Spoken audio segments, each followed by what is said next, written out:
Amen, amen. Que Dieu nous bénisse. Tu peux prendre ta place. Que Dieu te bénisse ce matin. Que le nom de notre Père soit célébré à jamais, de génération en génération. Bien-aimé, je te salue dans le nom de Jésus. J'espère que mon bonjour te trouve en bonne santé ce matin, que tu vas bien. Tu vas me rendre un service. Tu vas saluer ton frère, ta soeur qui est près de toi. Et tu vas proclamer le shalom de Dieu dans sa vie. Proclame la paix de Dieu dans sa vie. Dis-lui, mon frère, sois en paix. Ma soeur, sois en paix.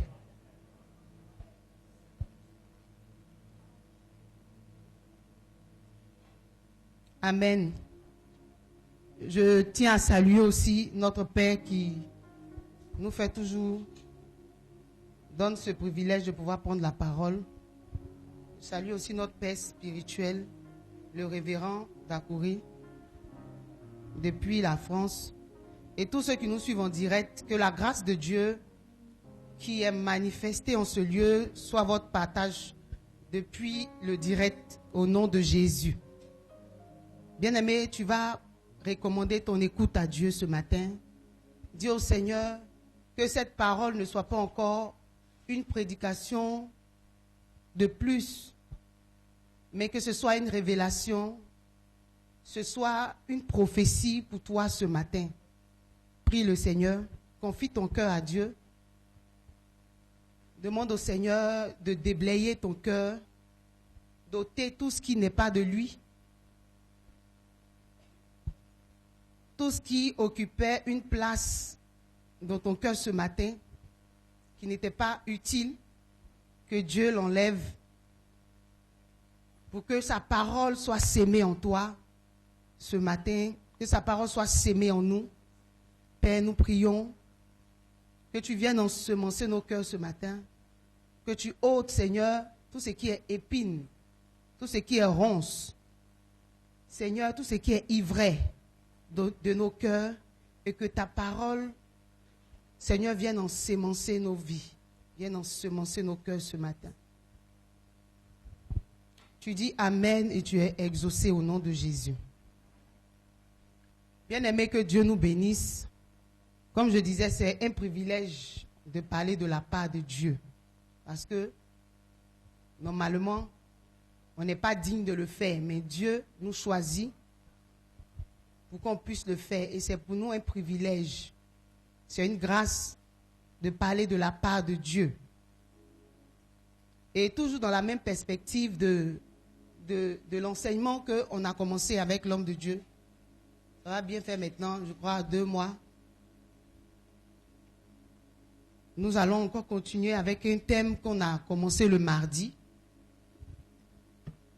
On va continuer, si on ne termine pas aujourd'hui, on va terminer ça le mardi.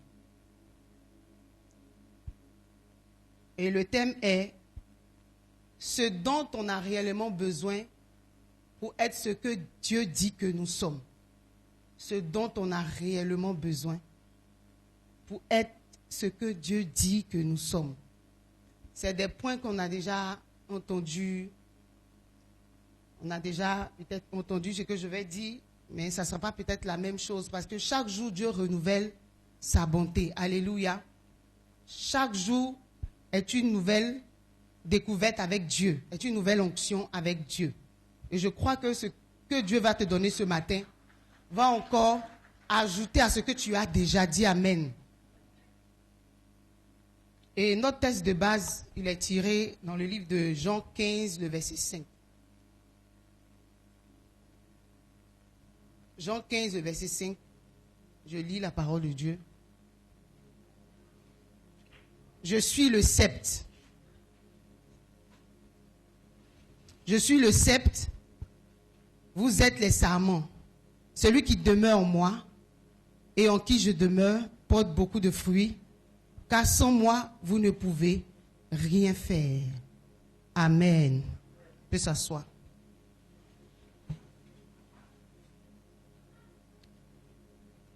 Bien-aimé, ce texte de base que nous venons de lire est une révélation qui a changé ma vie et qui continue de changer ma vie chaque jour que je lis ce verset-là.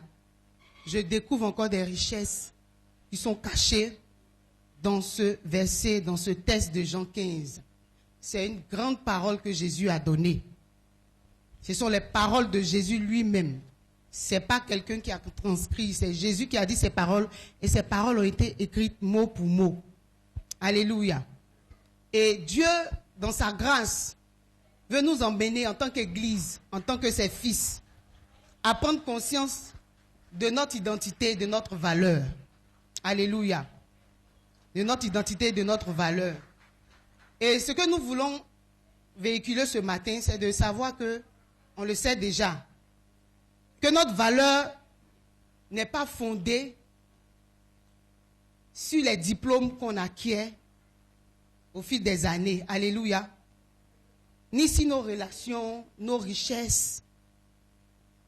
Notre valeur n'est pas définie. Qui nous sommes n'est pas définie par les richesses qu'on a, par notre compte bancaire, par les relations que nous possédons. Et nous l'avons vu le mardi, n'est-ce pas? On a vu le mardi où le Seigneur disait à quelqu'un qui voulait que Jésus tranche dans une histoire d'héritage. Et Jésus a dit qu'il n'était pas venu pour ça. Amen. Que son rôle, ce n'est pas de trancher entre les biens des personnes. Amen. Excusez-moi, je vais trouver le verset.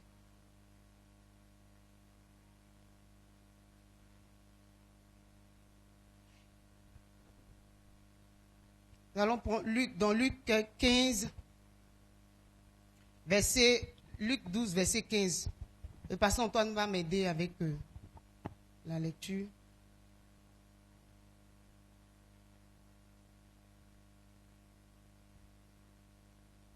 Luc chapitre 12, le verset 15. Nous lisons. Puis, il leur dit. Remonte un peu, pardon, s'il te plaît.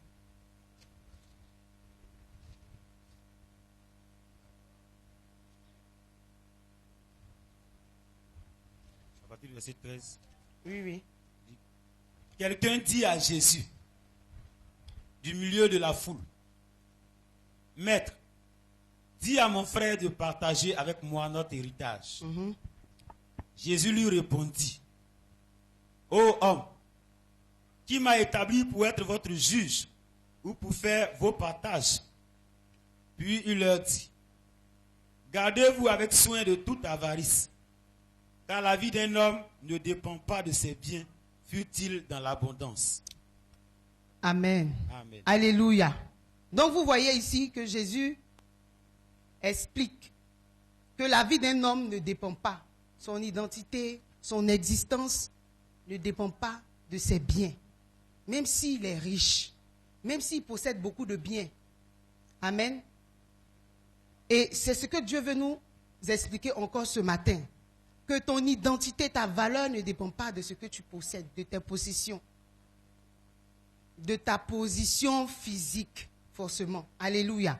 Ces choses sont vraiment importantes, mais ce n'est pas ce qui est vraiment essentiel pour le Seigneur. Alléluia. Je ne dis pas de ne pas chercher les biens.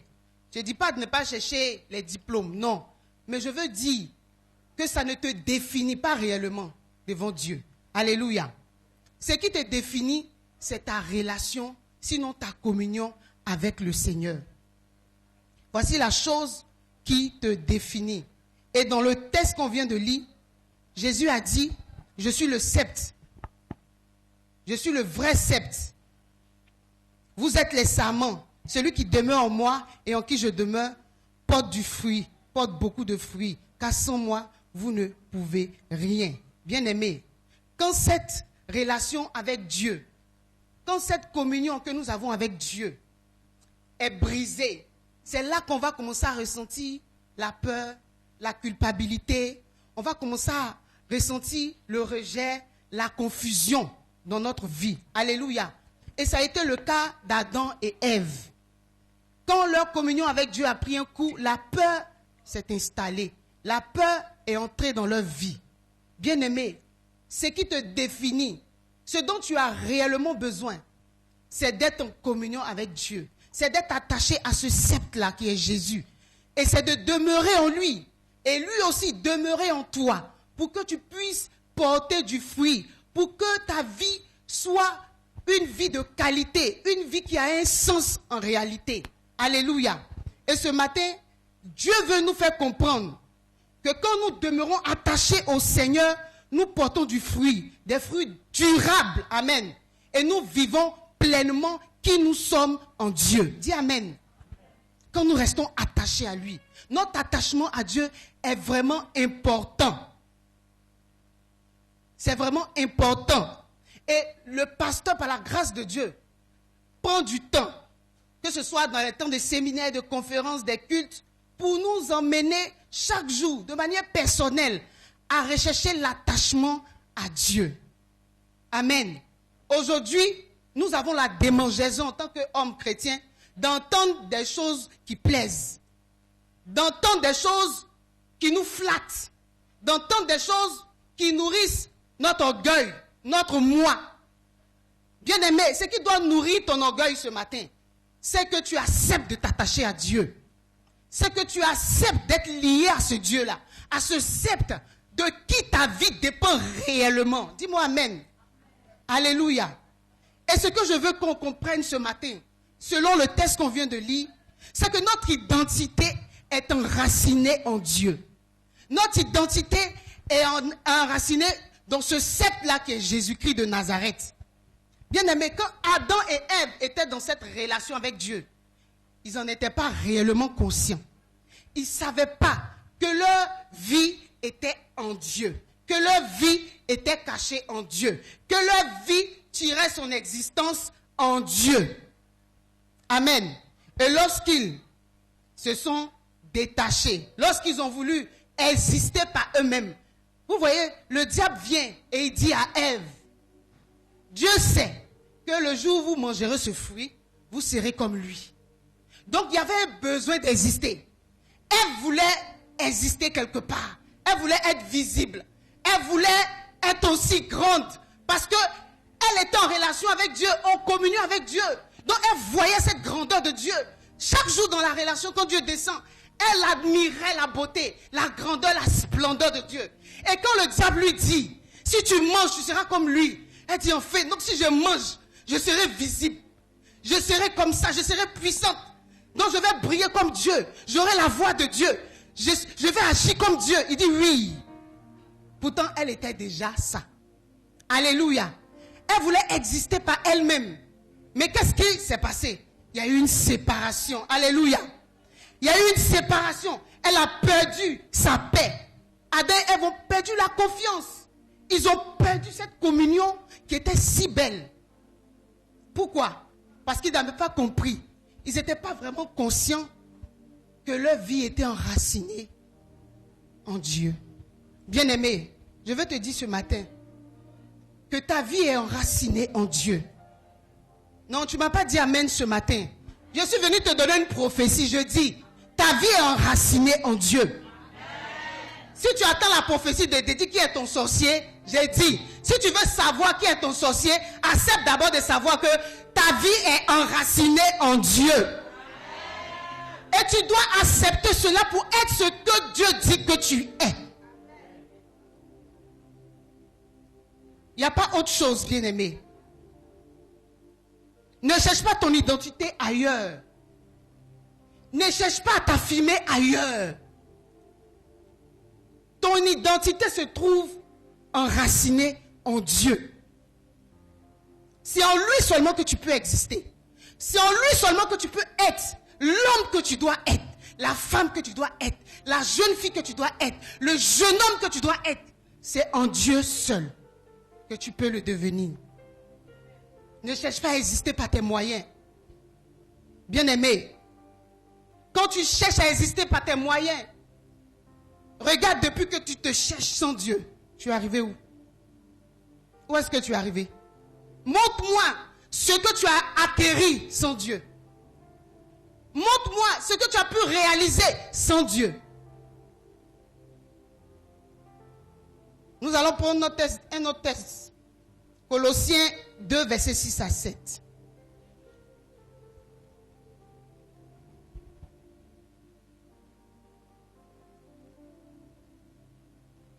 Colossiens chapitre 2, les versets 6 à 7. Ainsi donc, comme vous avez reçu le Seigneur Jésus-Christ, marchez en lui. Étant enraciné et fondé en lui et affermi par la foi, d'après les instructions qui vous ont été données et abondé en actions de grâce. Alléluia. Amen. Est-ce que tu peux dire amen à cette parole? La Bible dit étant enraciné et fondé en lui. Bien aimé, nous sommes enracinés et fondés en Christ. Je te dis ce matin que ta vie est fondée en Christ. Et quand tu es conscient de cela, bien aimé, tu n'auras pas peur. Alléluia. Parce que tu sais que ta vie est enracinée en Dieu. Et c'est cette vérité-là que notre Père spirituel tente avec beaucoup de zèle, d'amour, de ferveur. Il tente de nous faire comprendre et nous faire accepter que notre vie est enracinée. On te dit elle est enracinée, mais elle est fondée. Elle est enracinée, mais elle est fondée. Fondée pour dire, il y a des explications. On peut dire pourquoi cette vie-là est en Dieu. Il y a des fondations. Il y a des éléments qui expliquent. Alléluia. On va prendre encore Colossiens 3, versets 3 à 4.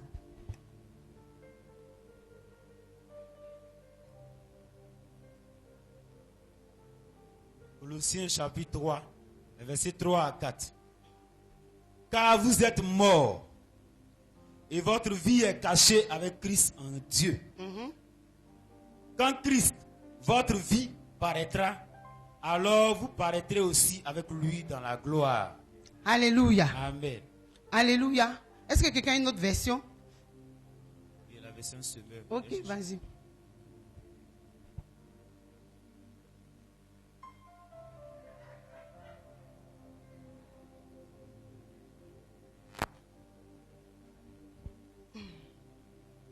Si c'est esprit.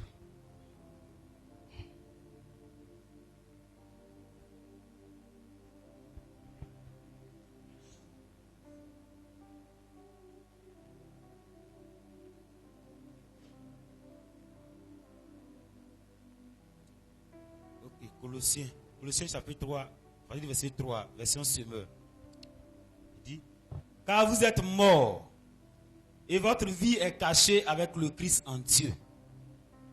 Le jour où le Christ apparaîtra, lui qui est votre vie, alors vous paraîtrez vous aussi avec lui en partageant sa gloire.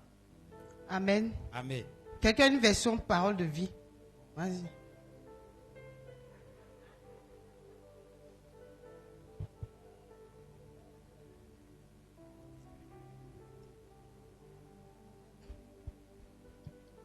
Version parole de vie.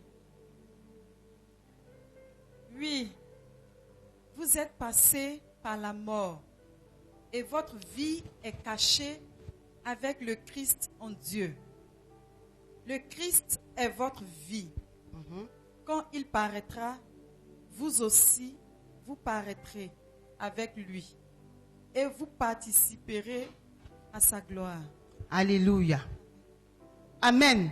Bien-aimés, nous sommes morts et notre vie a été cachée, a été enracinée en Christ, en Dieu. Et lorsque la vie de Dieu prendra forme en nous, bien-aimés, ici c'est pas, ne vois pas d'abord le fait que tu vas mourir et puis tu vas aller au paradis pour aller vivre dans la gloire. Alléluia. La vie de Christ d'abord doit être manifeste dans cette vie réelle dans laquelle nous sommes. Et ici, Le texte nous dit que nous avons reçu Christ, nous avons reçu sa vie. Nous avons été cachés en lui. Et cette vie-là, nous devons la vivre. Nous devons l'expérimenter. Est-ce que je parle à quelqu'un? Tu dois expérimenter la vie de Christ que tu as. Malheureusement, plusieurs chrétiens parmi nous n'expérimentons pas la vie de Christ que nous avons reçue. Et si cette première phase n'est pas, tu ne peux pas vivre dans la gloire de Dieu. Tu ne peux pas être visible. Tu ne peux pas apparaître avec Christ dans sa gloire. Parce que nous avons reçu Christ pour le manifester. Dis Amen. Tu as reçu Christ pour le manifester. Tu as reçu le Saint-Esprit pour que Jésus soit visible au travers de ta vie. La Bible dit que le Saint-Esprit viendra. Il ne parlera pas de lui. Il viendra pour glorifier Jésus. Il glorifie Jésus où? Au travers de notre vie. Et la Bible dit que nous avons reçu. Nous sommes morts. Et notre vie est cachée en lui. Et lorsque cette vie-là paraîtra, c'est-à-dire lorsque nous serons en train de pratiquer, nous serons en train de manifester Christ, nous allons régner forcément avec lui. Bien aimé, il n'y a pas une personne qui vit la vie de Christ pleinement et qui ne vit pas sa gloire. Tu n'as pas compris. Il n'y a pas une personne qui vit la vie de Christ et qui ne vit pas sa gloire. Forcément, tu vivras la gloire de Dieu. Tu vivras la gloire de Dieu. Cette gloire-là n'est pas la gloire des hommes. Ne vois pas forcément la gloire de Dieu quand tu apparais sur les grands écrans. Lorsque ton nom est célèbre sur la terre. Alléluia. La Bible dit que Dieu relève le pauvre du fumier. Et il le fait asseoir à la table des grands. Des grands de son peuple. Dieu est un peuple grand. Alléluia. Dieu a des hommes et des femmes que Dieu a élevés. Il y a une table spécialement qui est réservée à ces personnes-là. Et quand tu vis cette vie de Christ, forcément tu t'assieras à la table des grands. Dieu va t'enlever de la poussière et te fera asseoir à la table. Mais lorsque tu seras conscient que ta vie est enracinée en Christ, ta vie est gardée en Christ. Si Dieu t'a gardé en vie jusqu'à aujourd'hui, c'est parce qu'il voulait que tu saches cela. Que tu aies cette révélation. Et cette révélation est une richesse. Est une parole qui vient libérer toute ton existence. Cette parole vient pour te déchaîner. Cette parole vient pour te mettre dans la grâce de Dieu. Alléluia. Tu n'es plus sous la malédiction. Tu n'es plus un maudit. Parce que tu as reçu Christ. Recevoir Christ n'est pas tout. Il faut aussi vivre cette vie de Christ. Et c'est là la difficulté que nous avons en tant que chrétiens. De vivre au quotidien cette vie de Christ. C'est là le problème. Mais si tu ne la vis pas, si tu ne l'expérimentes pas, tu entendras parler de la gloire de Dieu, mais tu ne la vivras pas. Tu seras là pour acclamer les autres. Tu seras là pour écouter le témoignage des autres, mais tu ne vivras pas cette gloire de Dieu. Cette gloire de Dieu existe et les gens la vivent. Cette gloire de Dieu existe et les gens expérimentent. Ils glorifient Dieu chaque jour au travers de cette gloire qu'ils expérimentent au quotidien. Bien-aimé, Dieu élève, dis Amen. Dieu bénit, dis Amen. Nous avons une vie cachée en Christ qui doit paraître. Dis, ma vie doit paraître. Ma vie en Christ doit paraître.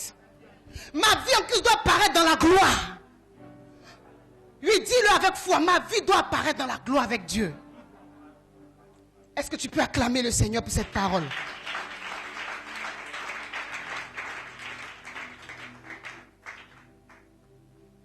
Ton existence dépend de cet attachement. Du fait que tu sois enraciné de ce fondement. C'est un fondement. C'est un fondement bien aimé. Et si ce fondement n'est pas placé, tu ne peux pas bâtir.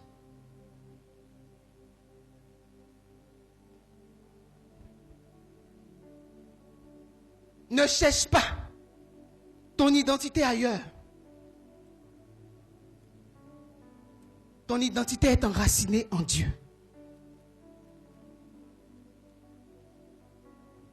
Alléluia. Cette femme qui était allée au puits, lorsqu'elle croise Jésus, cette femme existait par ses moyens.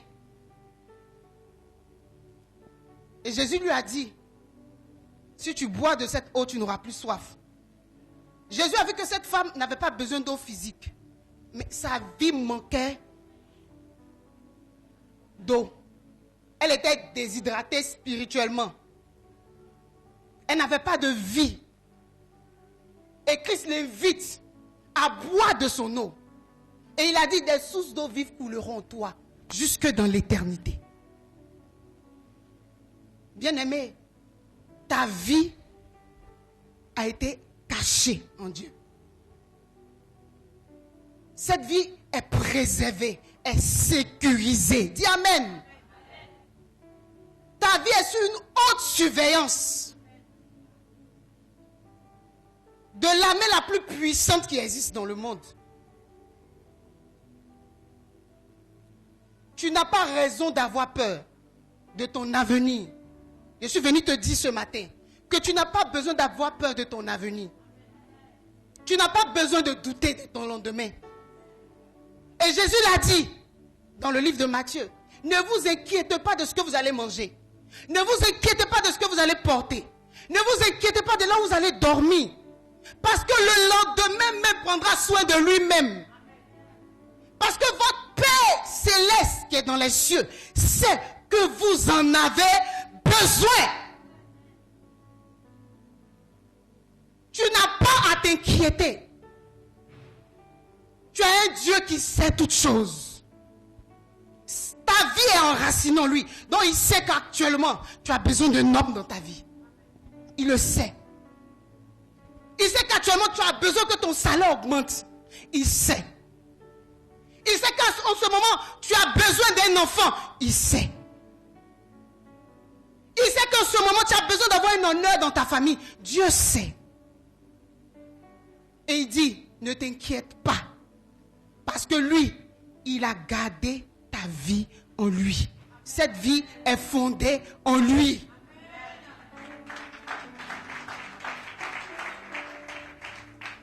Bien aimé, quand je regarde ma vie, je sais que j'ai une vie fondée en Dieu. Il fut des temps où j'ai eu peur. Il fut des temps où je doutais. Mais pourquoi? Parce que je n'avais pas cette révélation de Dieu. Je ne savais pas que cette histoire était sérieuse avec Jésus.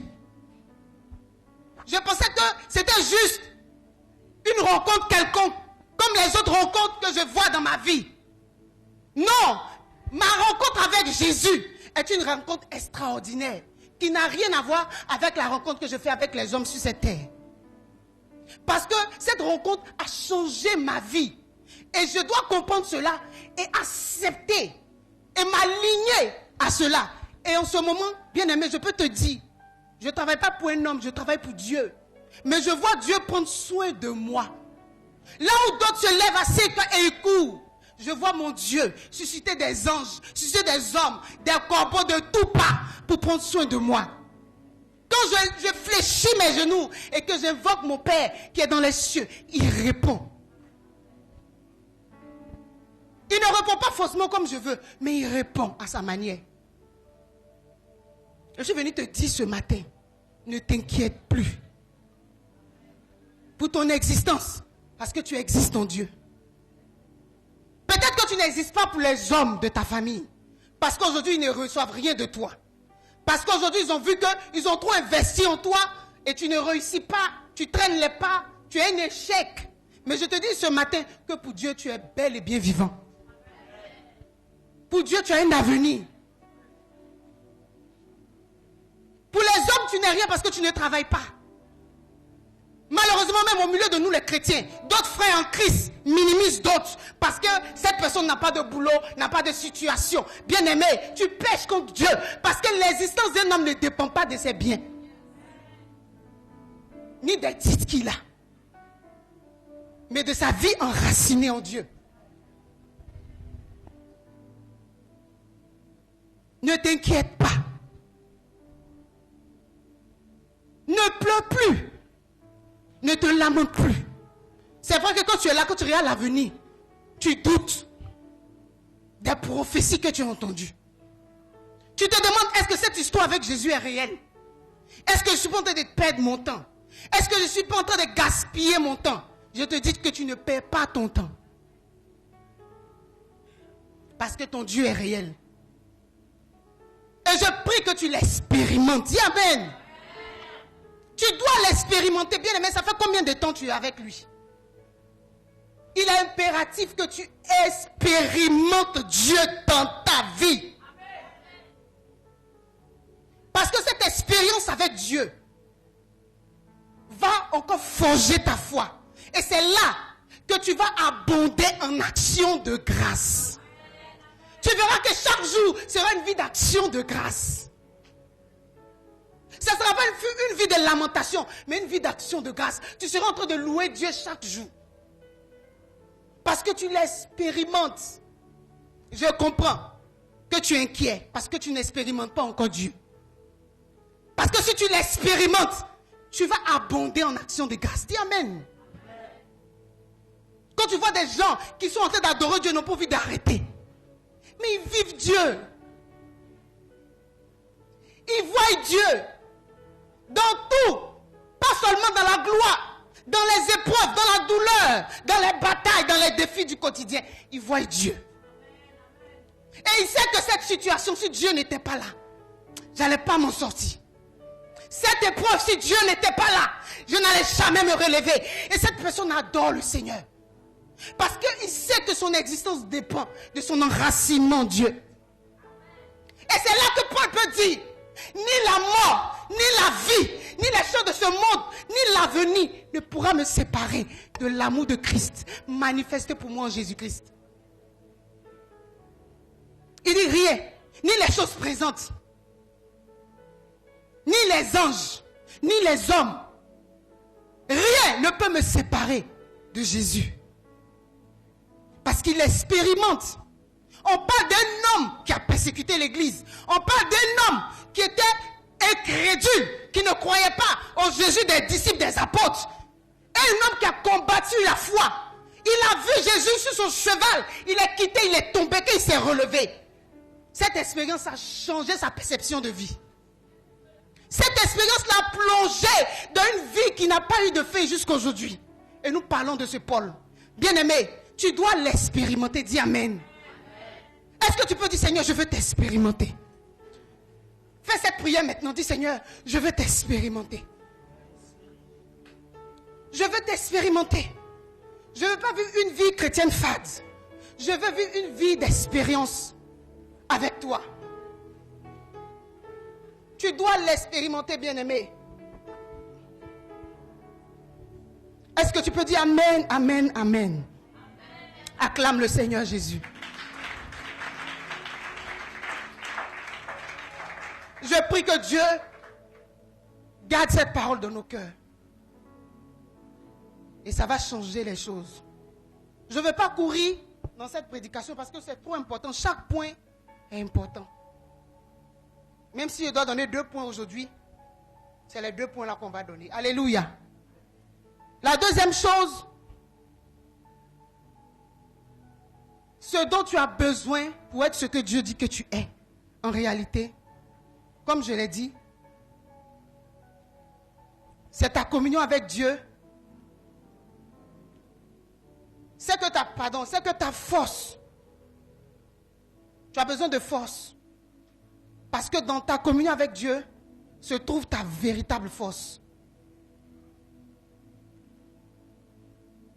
Tu as besoin de cette communion parce qu'en elle se trouve ta véritable force.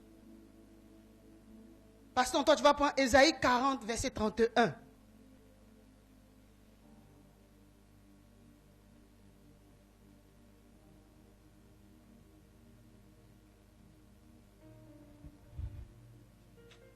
Ta véritable force. Quand je parle de force, je parle de force physique, force spirituelle, force émotionnelle, force mentale, se trouve dans ta communion avec Dieu. Isaïe 40, le verset 31. Nous lisons. Mais ceux qui se confient en l'Éternel renouvellent leur force. Amen. Ils prennent le vol comme les aigles. Il court et ne se lasse point. Il marche et ne se fatigue point. Amen. Alléluia. Amen.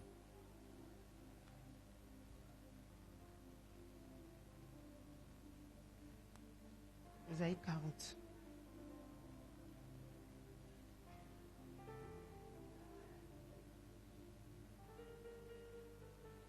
Tu peux lire à partir du verset.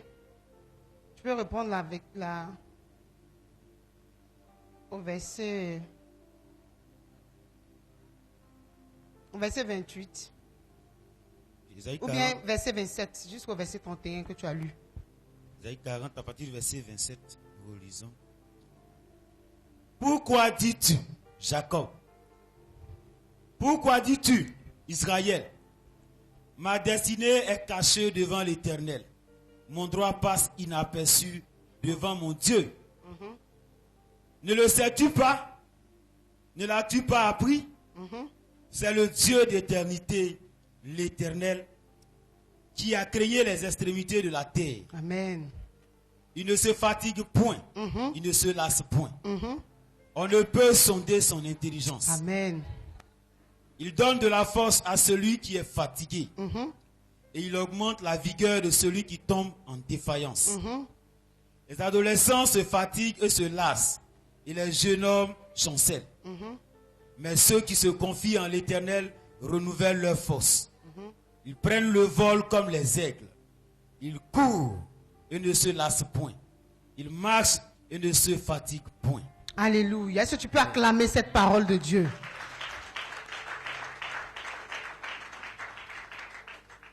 Ta véritable force se trouve dans ta communion avec Dieu. Dis Amen. Ta véritable force spirituelle. Tu ne peux pas être puissant sans une communion avec Dieu. C'est pour cela, comme la nature aura du vide, quand les gens n'ont pas réellement Dieu, ils se tournent vers autre chose. Parce que ta véritable force, la force, on la tire d'une source. On la tire de quelque part. Si tu ne manges pas pendant un mois, tu n'auras pas de force. Parce que ta force physique là, tu la tires dans la nourriture que tu manges. Amen. Et Dieu dit que les adolescents se fatiguent, les jeunes gens se lassent, mais ceux qui se confient en l'Éternel renouvellent leur force. Aujourd'hui, on est dans un monde où on a besoin de force. Mais plus de force spirituelle. Parce que nous sommes dans un monde de dualité. Alléluia. Soit tu es chez Dieu, soit tu es dans le camp de l'ennemi. Soit tu es avec Dieu, Dieu te donne la force. Soit tu es avec le diable te donne la force. Aujourd'hui, l'homme est en quête de pouvoir. L'homme est en quête de force. Et la dernière fois, papa l'a dit ici. Pour avoir la force, des gens font des choses incroyables. J'ai lu un post où les gens parlaient des célébrités. Des célébrités qui ne vieillissent pas, qui ont rajeuni tout d'un coup. Les gens pensaient qu'il s'agissait des chirurgies. Mais ils se sont rendus compte que les gens boivent le sang humain des bébés. Le sang des enfants. Ils font des rituels et ils boivent ce sang-là. Ça renouvelle leur vie. Leur apparence physique. Ils veulent la force. Pourquoi les gens cherchent à rester jeunes? C'est pas perdre la force. Ils veulent avoir la force de continuer de faire. Quand tu vieillis là, ta force diminue. Mais Dieu dit, celui qui se confie en lui renouvelle ses forces. Pour dire que la force peut finir. La force que tu as aujourd'hui, que tu ne sais pas l'exploiter avec Dieu, elle finira. Tu dois te rendre compte que la force que tu as pour étudier. C'est pour ça que lorsqu'on dit aux jeunes gens d'aller à l'école, il a 15 ans, 20 ans, 13 ans, 15 ans, va à l'école, étudie, il ne veut pas. Parce qu'à un moment donné, on n'a plus la force de faire certaines choses. Ta tête, même quand ça regarde les livres, là, tu dis, et c'est ça là même, là, je peux encore étudier. Parce que tu as perdu cette fraîcheur, cette jeunesse, cette force. Mais avec Dieu, même si tu as 100 ans, il va renouveler tes forces. Il renouvellera ta force intellectuelle. Même si tu as laissé l'école, ça fait 20 ans. Dieu va te donner l'intelligence pour aller à l'école. Il va te donner la capacité d'assimiler encore les cours, de bosser et d'arriver là où il veut que tu arrives. Ta véritable force dépend de ta communion avec Dieu. Regarde, tu manques de force. Tu ne peux plus avancer. Pourquoi? Parce que tu t'es éloigné de cette communion qui alimente en réalité les forces en toi. Pour venir même au culte, tu n'as pas de force. Pour prier, tu n'as pas de force. Mais comment tu vas avoir la force de faire des choses spirituelles si celui qui est l'auteur de la vie spirituelle n'alimente pas cette vie en toi, cette force en toi? Tu vas puiser ça où? Parce que si Dieu ne renouvelle pas ta force, tu vas aller prendre des choses. Parce que le corps humain a besoin de force. Ton corps va réclamer la force. Ton esprit a besoin de force. L'esprit va réclamer la force. Et si tu n'es pas avec Dieu, tu vas aller te lier à des esprits impurs pour pouvoir faire des choses. Si tu n'es pas avec Dieu, tu vas aller prendre la drogue parce que pour réaliser ce que tu as envie de faire. Parce que tu auras besoin d'être kéné, d'après les gens. D'être yeux clairs. Mais bien aimé, l'onction de Dieu nous rend yeux clairs. Non, tu n'as pas compris. Dis amen. L'onction de Dieu te rend vivant. Tu vois le pasteur Karambiri, il a plus de 70 ans. Mais le papa là, il ne porte pas lunettes. Il est assis, il regarde encore dans Bible, il prêche. Pendant des heures. Où il tire cette force? Dans sa communion avec Dieu. Pourquoi on est fatigué? Pourquoi tu es fatigué de Dieu? Pourquoi tu es fatigué de ce que tu fais dans la vie? Ta vie n'a pas de sens. Pour te lever même pour aller au travail, tu es fatigué. Quand tu te réveilles, tu vois l'heure, tu dis, hey, tu maudis le jour du travail.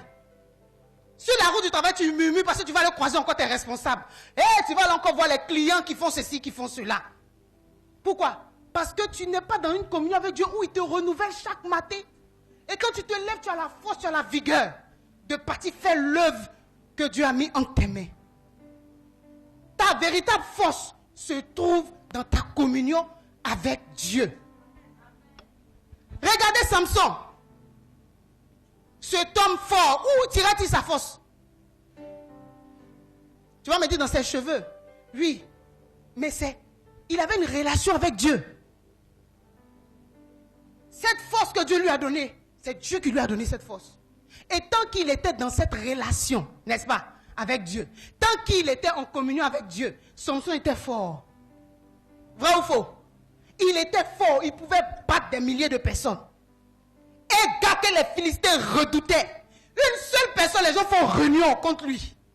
Bien aimé, il y a des gens qui sont tellement puissants que Dieu a rendu puissants. Que Satan, avant de l'attaquer, fait réunion. Il fait Makoussi 1. Il appelle tous les chefs d'État des ténèbres de l'Afrique de l'Ouest. Parce que Satan a organisé aussi. Ils vont se réunir. Il dit, tu as vu, il y a une étoile qui est en train de naître dans une nation qu'on appelle la Côte d'Ivoire. Mais ce jeune homme, cette jeune femme a une force incroyable. On ne sait pas où est puis sa force. On doit réfléchir. Comment l'ébranler? Et puis les gens réfléchissent. Et c'est ce qui s'est passé avec Samson. Il avait une force incroyable. Les Philistins avaient peur de lui. Ils ont fait ce qu'ils pouvaient faire. Ils ont envoyé une jolie femme qu'on appelle Delilah. Quand Samson a oublié sa communion avec Dieu,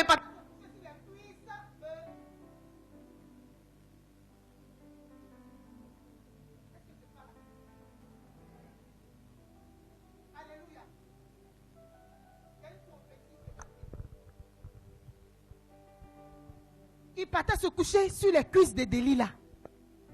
Et Delilah était en mission. Bien aimé, malheureusement, il y a des femmes qui sont en mission sur la terre. Il y a des hommes qui sont en mission sur la terre. Pas pour ça que tu es trop joli. Mais il y a une étoile qui scintille en toi. Il y a une onction, il y a une huile sur ta tête. Et Satan a fini de faire sa réunion depuis. Il n'est pas pressé. Il te suit depuis tu as 15 ans, il est là, il te regarde. Il te suit doucement. Et puis il va envoyer son général, ou bien son premier ministre, la sirène des eaux.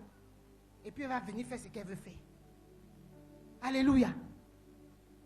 Quand il a perdu cette force, bien aimé, ils ont crevé ses yeux. Ils ont détruit ses yeux.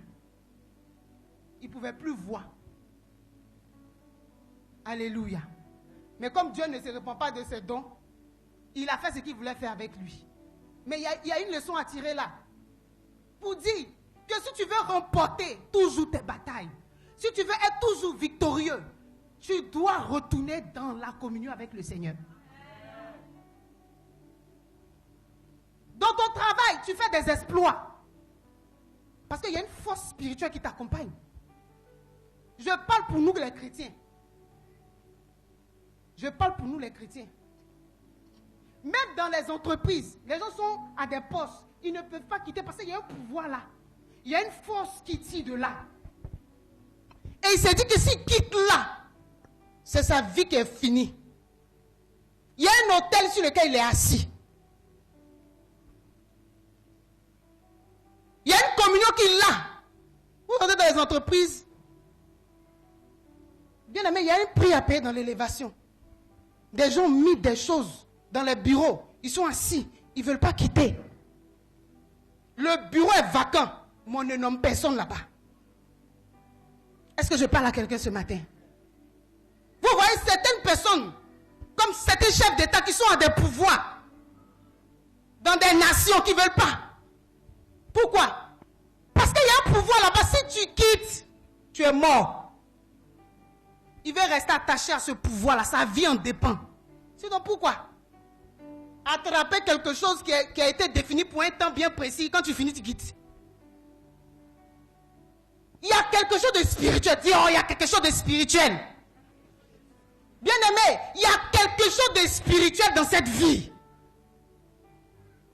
Et si tu n'es pas spirituel, tu ne comprendras pas le fonctionnement de la vie.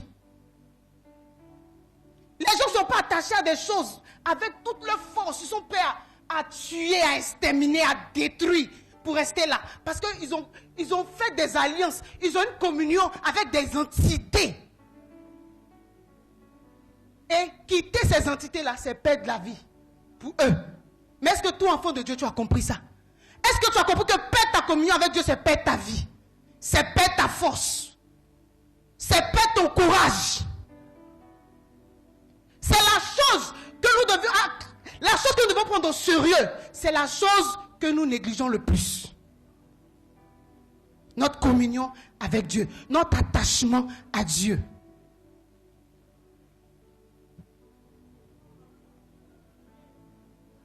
En réalité, ta puissance, ta véritable puissance ne dépend pas de tes capacités physiques, mais de ta communion avec Dieu. Est-ce que je parle à quelqu'un ce matin? Bien-aimé, tu vas arriver loin dans la vie. Est-ce que tu vas accéder à des niveaux? Parce que dans la communion avec Dieu, il y a tout là-bas.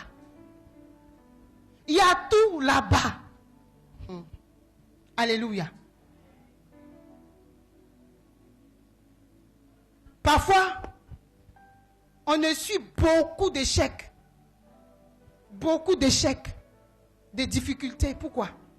Parce qu'en réalité, je te dis ce matin, pour toi qui dis, pourquoi j'échoue? Pourquoi ma vie est si misérable? Pourquoi ma vie est difficile?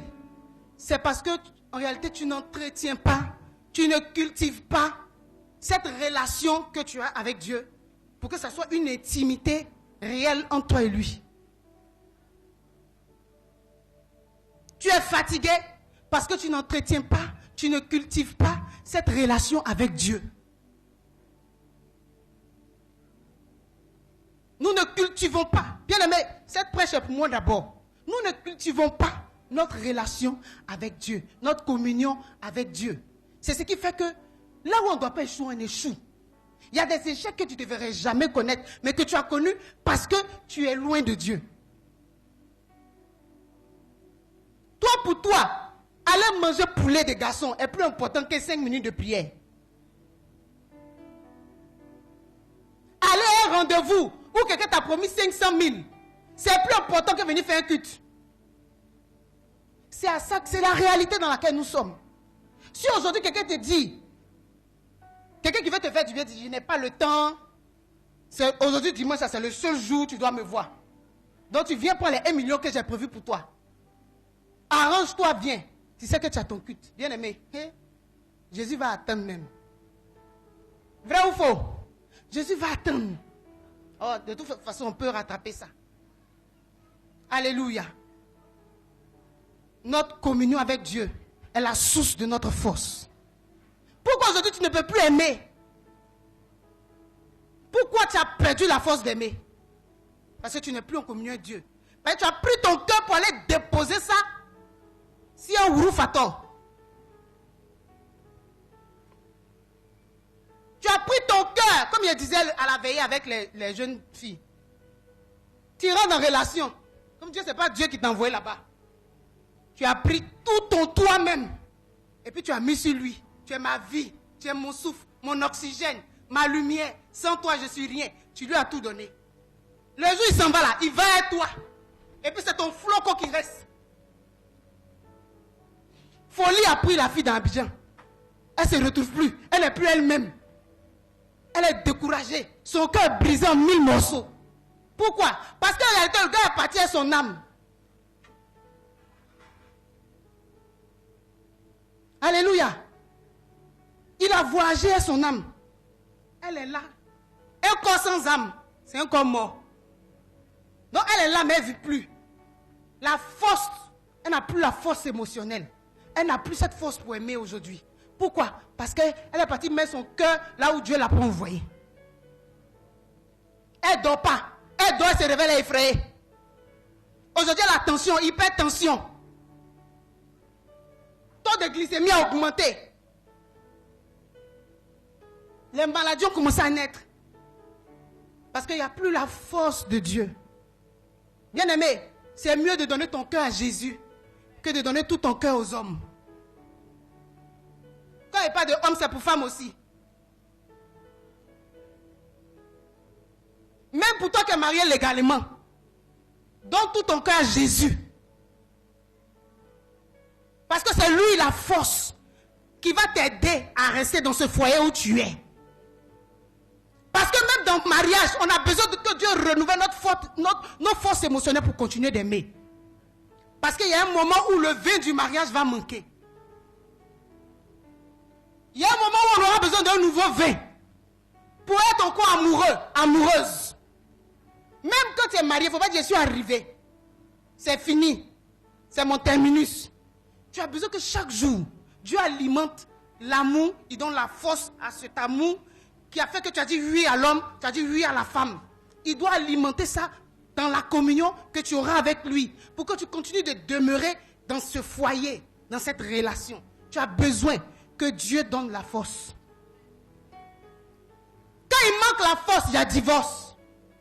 Quand il manque la force, il y a infidélité. Pas parce que les personnes sont mauvaises, mais il n'y a plus de force. Il n'y a plus d'attirance.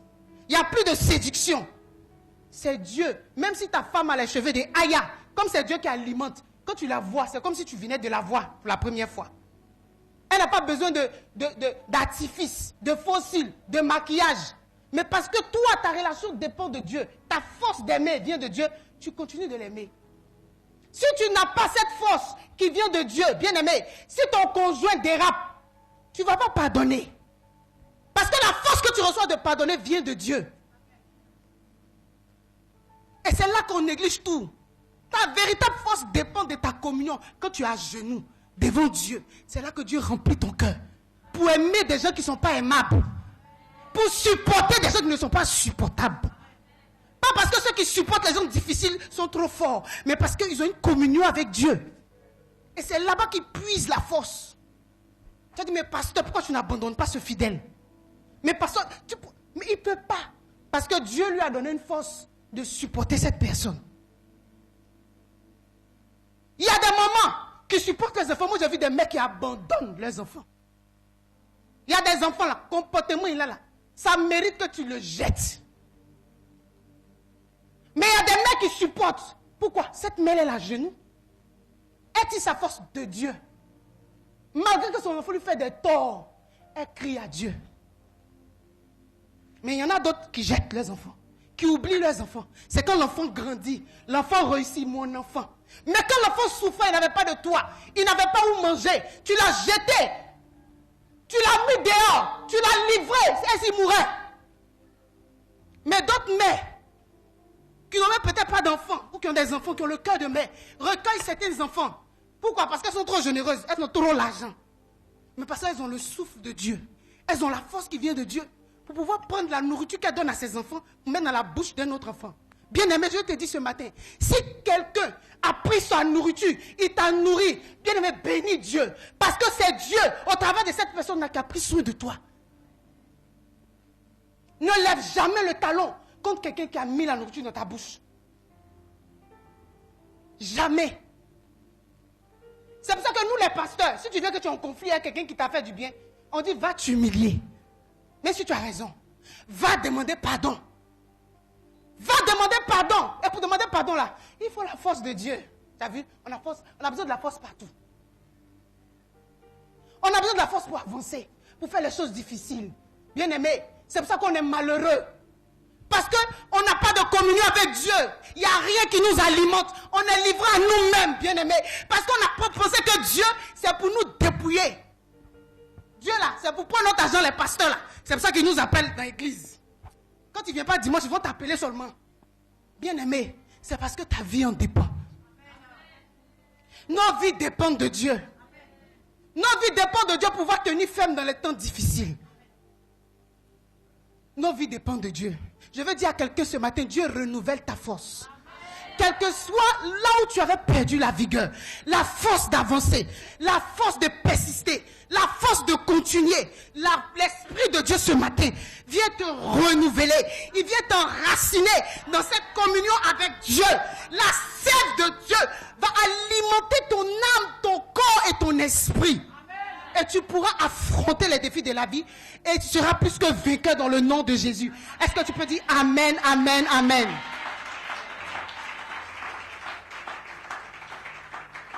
Alléluia. Bien-aimé, de manière pratique, comment tu peux cultiver cette communion? C'est commencer chaque jour à parler avec Dieu. Chaque jour, commence à parler avec Dieu. C'est pas quelque chose, commence par les petits moments, par les petits temps de prière. Moi, je ne suis pas forte dans prière pour dire, je peux prier 10 heures affilées. Commence par 5 minutes. Je dis ça tout le temps. Commence par 10 minutes. Commence par parler à Dieu. Commence par t'habituer à lui parler. Ensuite, commence par l'écouter. En méditant la parole de Dieu. En réfléchissant sur la parole de Dieu. Commence. Commence à lui obéir. Dans les petites choses. Je dis petites choses parce que ça peut être des grandes choses pour certaines personnes. Aussi. Alléluia. Dans les petites choses comme dans les grandes choses. Si Dieu te dit pardonne, même si c'est difficile. Parce que tu es en communion avec lui, tu vas forcément pardonner. Même si ça fait mal. Tu dois accepter, pour que tu fasses cette communion-là, de partager ta vie au quotidien avec Dieu. Partager ta vie au quotidien avec Dieu. C'est qui sous-entend que, quand je vais prendre une décision, je demande à Dieu, Seigneur, est-ce que tu penses que c'est bien que je fasse ceci? Est-ce que tu penses que c'est bien que je parte là? Est-ce que tu penses que c'est bien? Tu introduis Dieu dans ta vie. Est-ce que je parle à quelqu'un ce matin? Tu dois apprendre à passer du temps avec lui. Quand je parle de passer du temps, ce n'est pas de temps en temps. Si j'ai prié aujourd'hui lundi, c'est quand dimanche je viens prier. Non. De temps en temps, de manière régulière, tu dois passer du temps avec Dieu. Comme on passe du temps avec un ami. Passe du temps avec Dieu, parle avec Dieu, même si tu es seul, parle-lui. Tu marches dans la rue, parle avec Dieu. Tu prépares, parle avec Dieu. Même dans ton sommeil, parle avec Dieu. Cherche à avoir une intimité avec lui. Est-ce que je parle à quelqu'un? Donc comme j'ai dit, commencez à parler avec Dieu chaque jour. Ensuite, à l'écouter.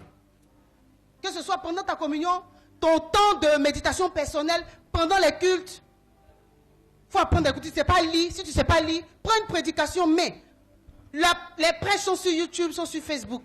Tu peux aller et puis tu réécoutes. Tu prends les chants, tu écoutes. Tu vas apprendre à écouter Dieu. Ce n'est pas quelque chose avec lequel on est un coup. on les développe, on cultive cette chose-là. Et puis elle prend vie en nous. Alléluia. Tu dois apprendre à obéir à Dieu, comme j'ai dit. Et ensuite, partager ton quotidien avec lui. Partager ton quotidien. Passer plus de temps avec Dieu. C'est vraiment important. Alléluia. Ne le fais pas de temps en temps, fais-le tout le temps. Et comme j'ai dit, la force ne viendra pas de toi, mais de Dieu. Dis à Dieu, je veux être en communion avec toi. Seigneur, aide-moi à passer du temps avec toi. Aide-moi à apprendre à t'écouter. Aide-moi à partager ma vie avec toi. À avoir la vie de Dieu dans tout ce que tu fais, bien-aimé. Dans tout ce que nous faisons. Ce n'est pas être mouton. Des hommes même acceptent de devenir moutons de quelqu'un d'autre. Sauf nous, les véritables moutons de Jésus. Les véritables brebis, on refuse d'être brebis. Mais non, les brebis. Si des gens sont prêts même à être moutons de quelqu'un qui est mortel et l'immortel. Est-ce que je parle à quelqu'un ce matin? Et celui qui est immortel. David dit, l'Éternel est mon berger. On doit apprendre à passer du temps avec lui. Et le dernier point que je vais partager avec nous.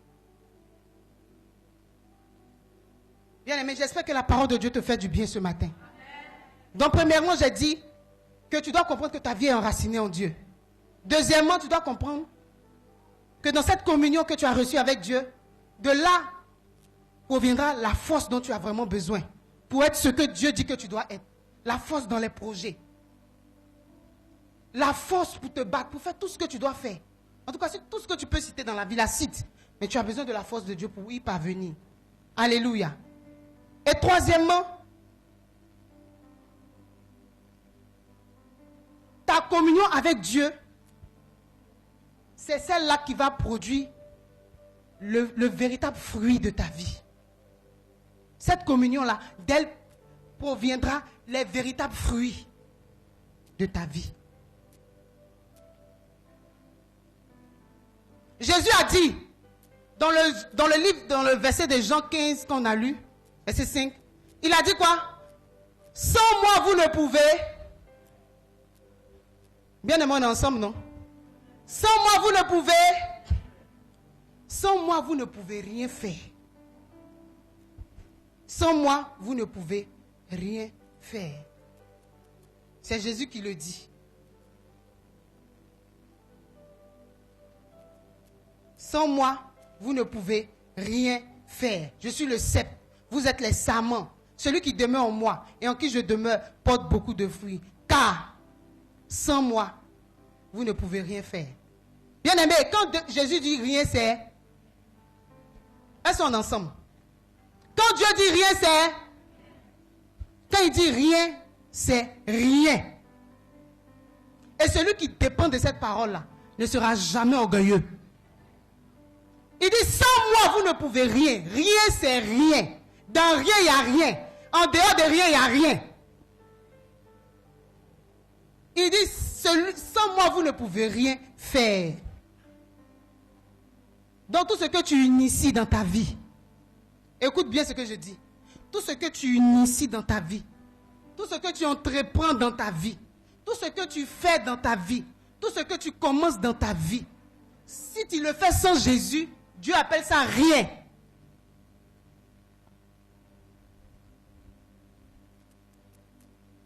Tout ce que tu as bâti dans ta vie, si tu l'as fait sans Dieu, il appelle ça...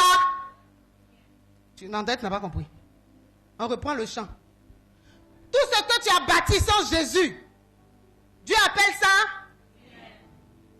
Il appelle ça rien. Vous voyez ce jeune homme riche croise Jésus. Il demande comment on fait pour avoir la vie éternelle. Jésus lui a dit quoi? Vends tous tes biens, partage aux pauvres. Parce que pour Dieu c'était... Non, dis ça bien. Non, tu connais le refrain. Pour Dieu c'était... C'était rien. Comparé à la vie éternelle. Il dit sans moi vous ne pouvez rien. Et à tout ce que tu es en train de faire.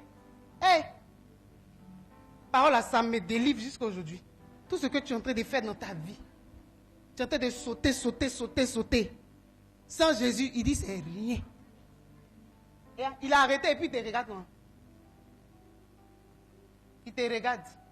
Il dit quand les vents ont soufflé, quand la tempête est venue, cette maison a fait quoi? Elle s'est écroulée.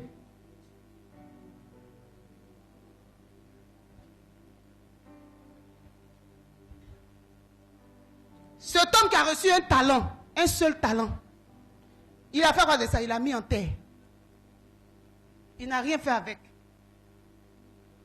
de son talent.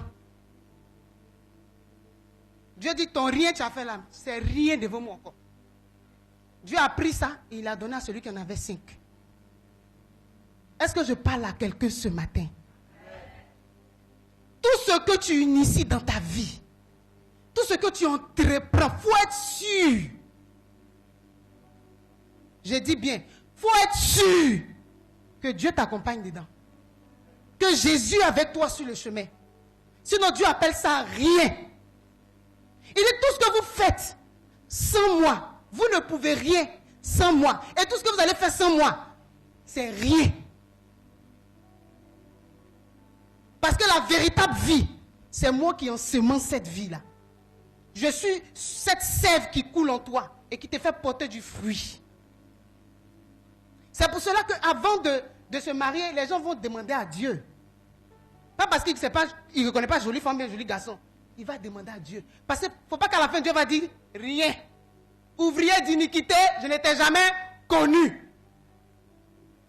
Tu as fait 20 ans de mariage dans ce qui était rien.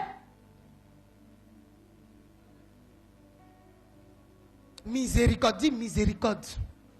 Heureusement que la miséricorde de Dieu existe. Et que Dieu a pitié de ceux qui le cherchent. Tu ne peux pas réussir sans lui. Tu ne peux pas. Et celui qui sait ça, il est toujours à genoux devant Jésus. Il ne peut pas commencer sa journée sans Jésus. C'est pour ça que papa nous a dit, en réalité, la vie spirituelle, c'est une communion avec Dieu. Dieu nous appelle à une relation avec lui. Parce qu'en réalité, même l'œuvre de Dieu, tu ne peux pas avoir 100 fidèles sans Dieu. Si tu mets Dieu de côté, tu vas aller têter saint au Togo.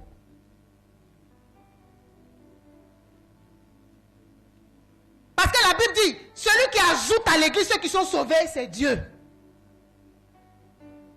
Donc si pour l'instant Dieu dit que tu peux être pasteur de 30 fidèles, c'est les 30 fidèles à qui t'a donné. Et quand il viendra, il dira, fidèle et bon serviteur. Ce n'est pas une histoire de concurrence, de je suis arrivé, je suis en retard. C'est une histoire de est-ce que je fais les choses avec Dieu? Est-ce que ma vie sur laquelle je suis en train de marcher, là, Dieu est là? David dit, quand je marche dans la vallée de l'ombre de la mort, je ne crains aucun mal, car sa houlette et son bâton me... Pourquoi? Parce que Dieu est dans le chemin. Pourquoi tu n'es pas rassuré dans la vallée? Pourquoi tu n'es pas rassuré quand il y a les ténèbres, quand il y a les tempêtes? Parce que tu n'es pas sûr que Dieu est avec toi. Les disciples ont pu sortir de la tempête, de la barque avec Jésus parce qu'il était dans la barque. Vous ne pouvez rien sans moi. Tu ne peux pas devenir ce que Dieu dit sans lui. Parce qu'en réalité, c'est le projet de Dieu. Tu es le projet de Dieu. Dis, je suis le projet de Dieu. Je suis le projet de Dieu. Je suis le joyau de Dieu. Tu n'existes pas par toi, mais Dieu t'a désiré. Dis, Dieu m'a désiré. Et il t'a envoyé sur une terre. Il a une notice. Il a une note de mission pour toi. Et sans lui, tu ne peux pas. Bien aimé, je suis venu te dire, arrête de faire les choses par toi-même. Arrêtons de nous fatiguer. Arrêtons de nous épuiser. Et commençons avec Dieu toutes choses. C'est la prophétie que je suis venu te donner ce matin. Dieu est capable de te faire réussir là où tu n'as aucune compétence. Il s'appelle Dieu. Les frères de Joseph l'ont vendu. Et ils l'ont fait passer pour mort. Ils l'ont vendu. La femme de Potiphar l'a accusé de viol, de tentative de viol.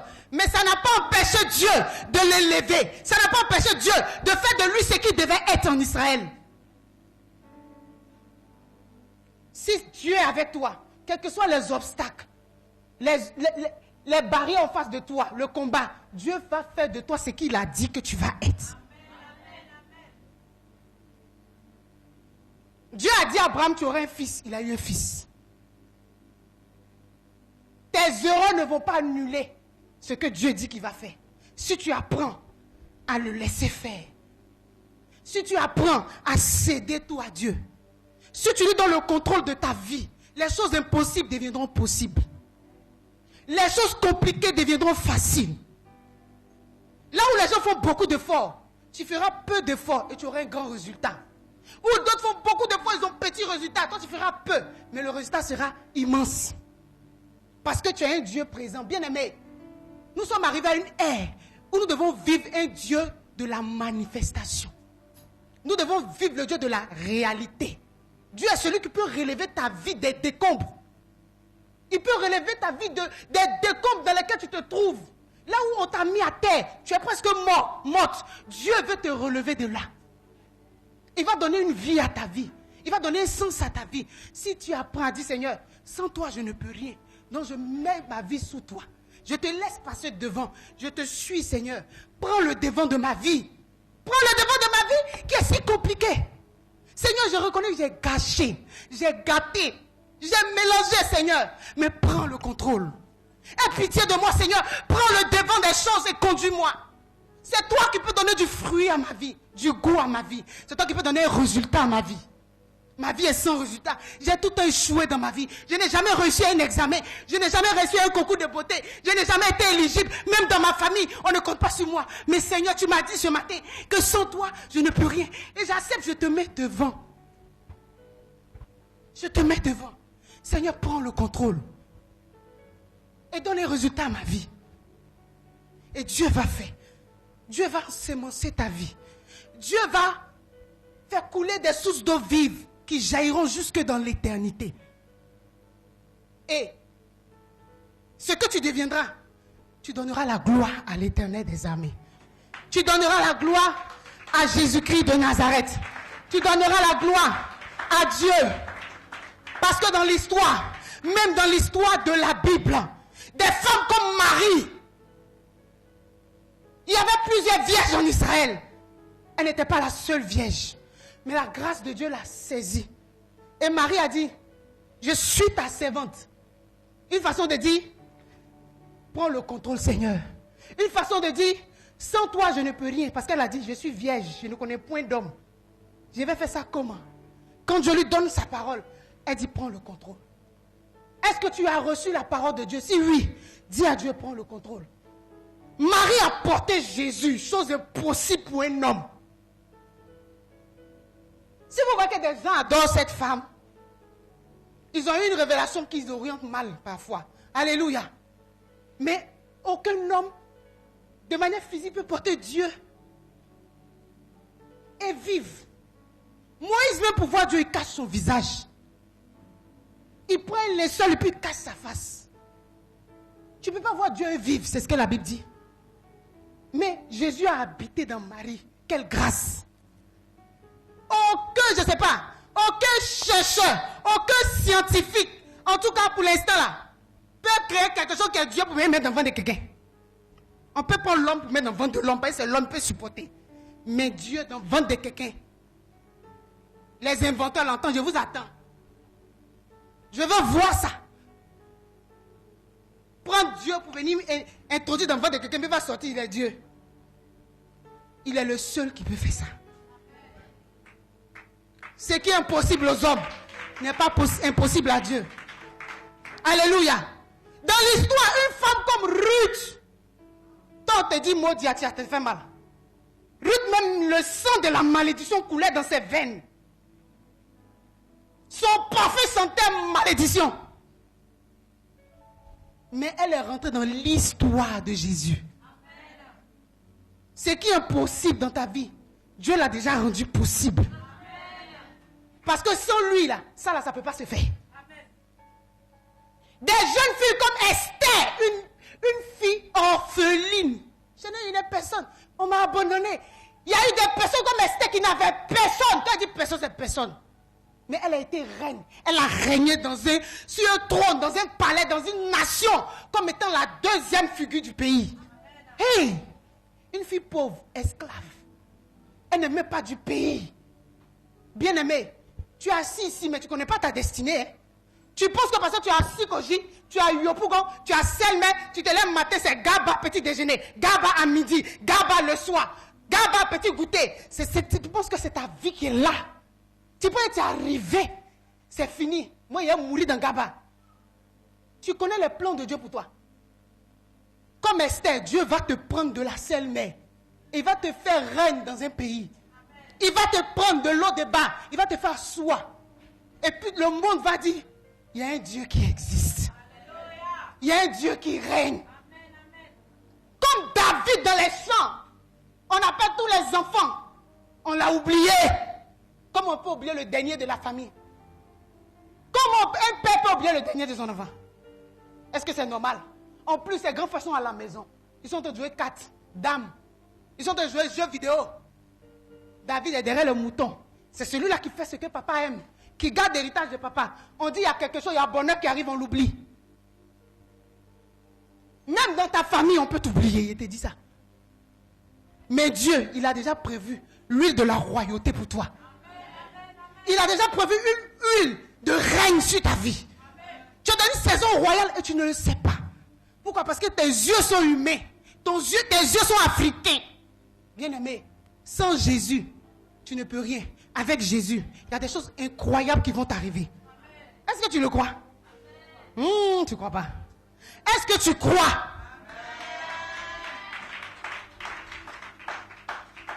Moi, je crois que bientôt, je ne vais plus marcher en CFA, c'est en dollars.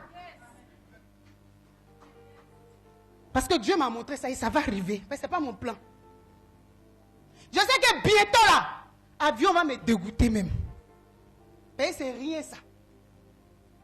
Je sais que bientôt, je vais donner comme cadeau d'anniversaire à des fils spirituels maison.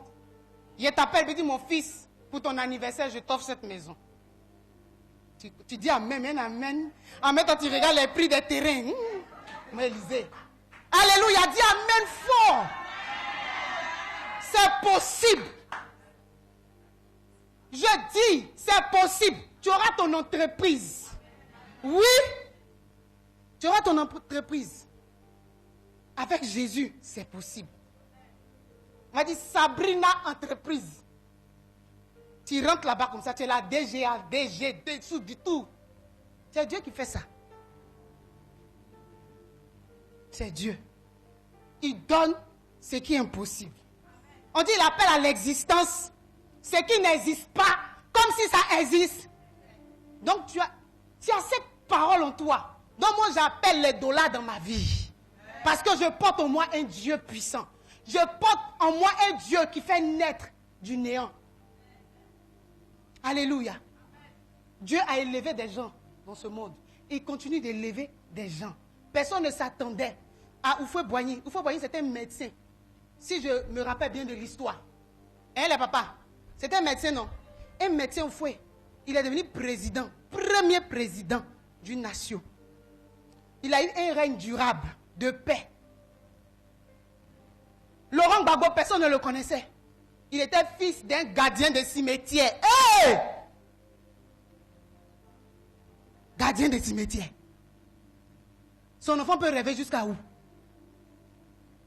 Mais Dieu l'a fait président. Il fait partie des hommes les plus célèbres, je peux dire, au monde. Parce que dans l'actualité politique du monde, on parle de lui. J'étais en train de checker la dernière fois un truc là. Et puis le truc est sorti. C'est parce que j'ai vu Dimitri. Est-ce que je peux vous aider? J'ai dit, tu es qui? Il dit, c'est quoi la même? Science artificielle, bien quelque chose là. Hein? Intelligence artificielle. Pose-moi des questions, je vais te répondre. Je lui dis, tu es sûr que tu peux répondre à mes questions? Il dit, oui, en tout cas, j'ai été créé pour ça, pose des questions. Je lui ai dit, intelligence, Dimitri, c'est ton nom, non? Qu'est-ce qui va arriver dans mon pays, la Côte d'Ivoire? Dimitri me dit, je n'ai pas la possibilité de te dire ce qui va arriver. Il dit, c'est que c'est Dieu seul qui détient la connaissance. Hey! me dis, je n'ai pas la possibilité de te dire, mais néanmoins, je peux te dire que les élections vont se passer le 25 octobre et que la liste électorale a été arrêtée. Il y a eu 10 candidats qui ont été retenus. Mais tu dis, tiens, mes babos ont été rejetés. Il dit, ah, c'est ce que tu sais. Mais tu ne sais pas ce que Dieu a prévu. Acclame Jésus.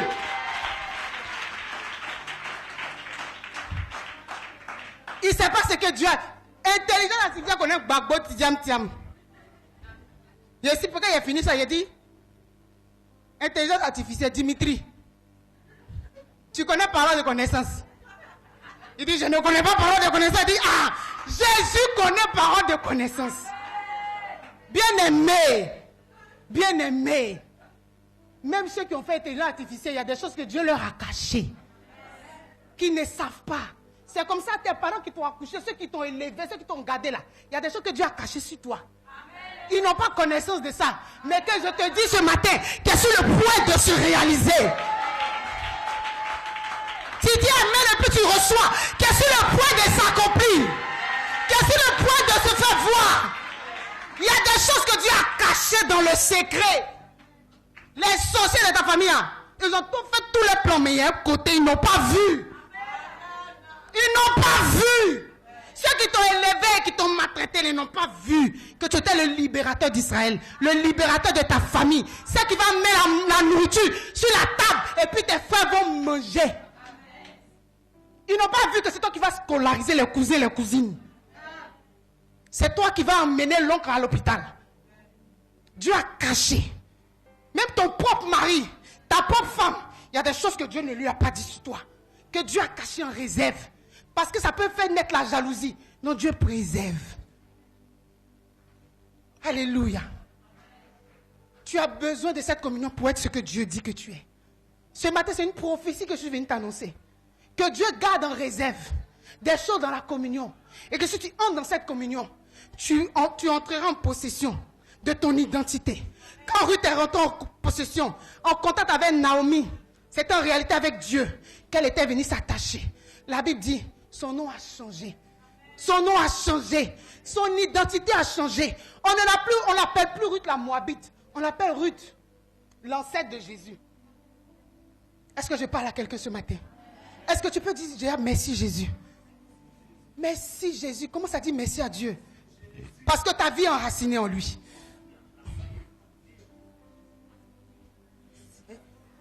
Dis merci à Dieu parce que ta vie est enracinée en lui. Le mardi, on va terminer les points. Dis merci à Dieu parce que ta vie est fondée en lui.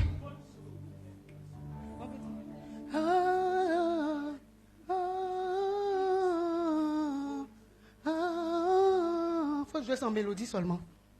Prie, bien-aimé. Non, asseyez-vous, priez. Allez, priez.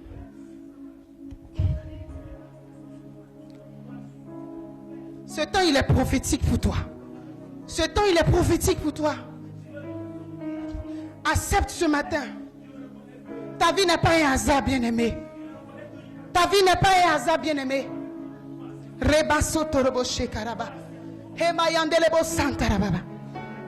Ta vie est enracinée en Dieu. Il n'y a pas une autre vérité de ta vie que cette vérité. Il n'y a pas une autre vérité que cette vérité. Il n'y a pas une autre vérité que cette vérité. Ta vie est cachée en Dieu. Quand cette vie sera manifestée, elle paraîtra dans la gloire. Elle paraîtra dans la gloire.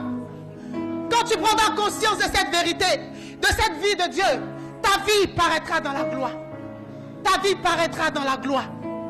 Ah, tu dois laisser naître en toi la vie de Dieu, la vie Zoé, la vie divine, pour qu'elle t'introduise dans la gloire du Christ, dans la gloire de Dieu. Parce qu'en lui, tu seras ce qu'il a dit.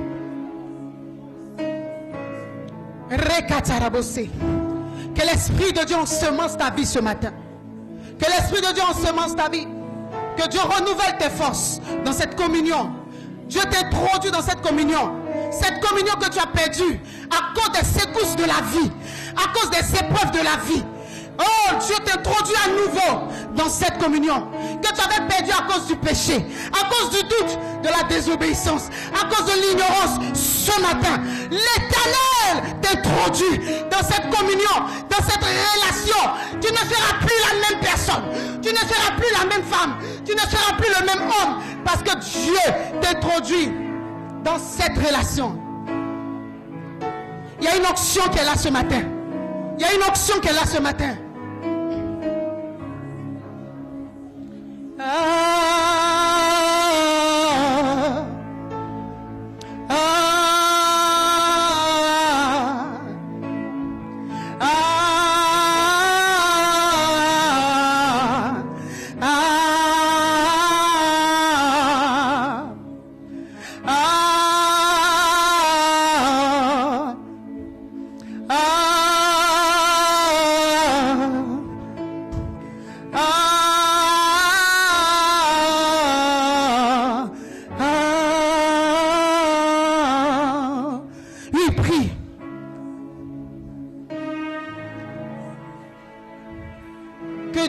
À ta vie de porter du fruit. De porter du fruit. Dis à Dieu, sans toi je ne suis rien. Sans toi je ne peux rien. Ce matin je viens vers toi. Ce que j'étais, je le dépose à tes pieds. Et je veux être ce que tu dis que je suis. Pendant que tu pries, l'onction de Dieu te localise ce matin. Une huile fraîche descend sur toi pour te renouveler ce matin.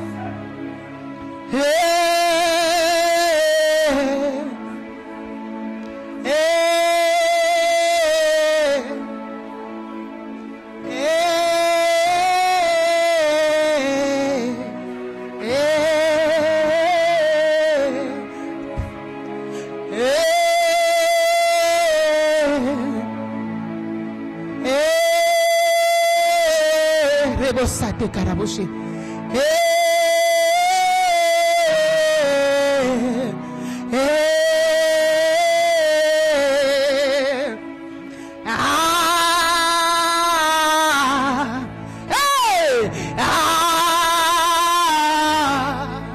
Rebosate.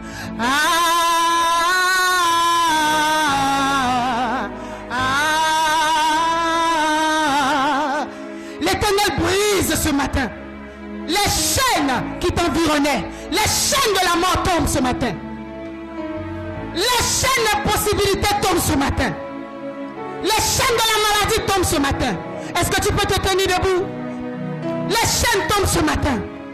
L'onction de la délivrance est là ce matin. L'onction de changement est là ce matin. Reçois cette huile ce matin. Ah, lève tes mains et dis, Seigneur, je veux être ce que tu dis que je suis. Pendant que tes mains sont levées, tout ce qui t'empêchait, que ce soit dans ta pensée, que ce soit dans ton cœur, dans ton caractère, tombe ce matin. Tombe ce matin. Tombe ce matin. Tombe ce matin. Tombe ce matin. Tombe ce matin. Tout ce qui n'est pas de Dieu ce matin. Seigneur, sans toi nous ne pouvons rien. Viens semencer ces vipères. Viens semencer ces vipères. Reçois l'onction de la prospérité. Dieu te donne. Ah, je dis à quelqu'un, cette activité que tu as initiée avec Dieu tu feras des exploits.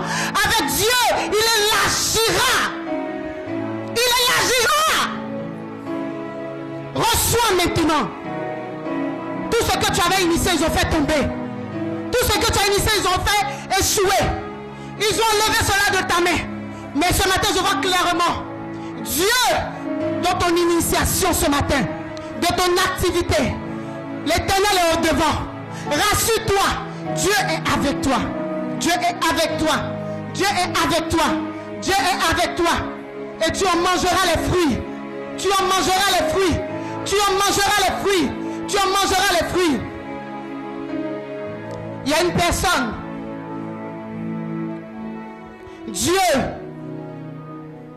me dit de te dire ce matin, il va essuyer tes larmes dans cette histoire où tu as été humilié, tu as été rejeté, Oui, tu as fait des erreurs, Dieu sait. Mais comme tu l'as invoqué ce matin, il te répond oui. Il te répond oui. Il te répond oui ce matin. Et regarde, de tes cendres tu renaîtras. De tes dépouilles tu renaîtras. L'Éternel enlève ce vêtement de honte que tu portais. Et il te fait porter un vêtement de fête. Un vêtement de célébration, de louange. Reçois. Reçois maintenant. Reçois maintenant. Reçois maintenant. Ah, tu es là. Il y a un péché qui te fatigue. Et dans le secret, tu as dit à Dieu, je suis fatigué. Mais à chaque fois, tu y retombes. Parce que ce matin, tu as cru en cette prédication. Dieu te délivre de cette faiblesse. Reçois la force de Dieu. Reçois la force de Dieu. Reçois la force de Dieu. Tu es là ce matin. Le Seigneur me montre clairement des problèmes dans tes finances. Tu n'arrives pas, ça fait un bon moment, à joindre les deux bouts. Tu fais tes calculs. Tu as initié des projets, des choses qui ont fait que tu es comme étouffé. Tu es comme pris dans tes propres programmations. Mais ce matin, l'Éternel vient. À cause de cette alliance qui existe entre vous, il vient pour t'aider ce matin. Il va te donner une stratégie de planification personnelle. Dieu le fait pour toi. Reçois-le ce matin. Reçois-le ce matin. Reçois-le ce matin.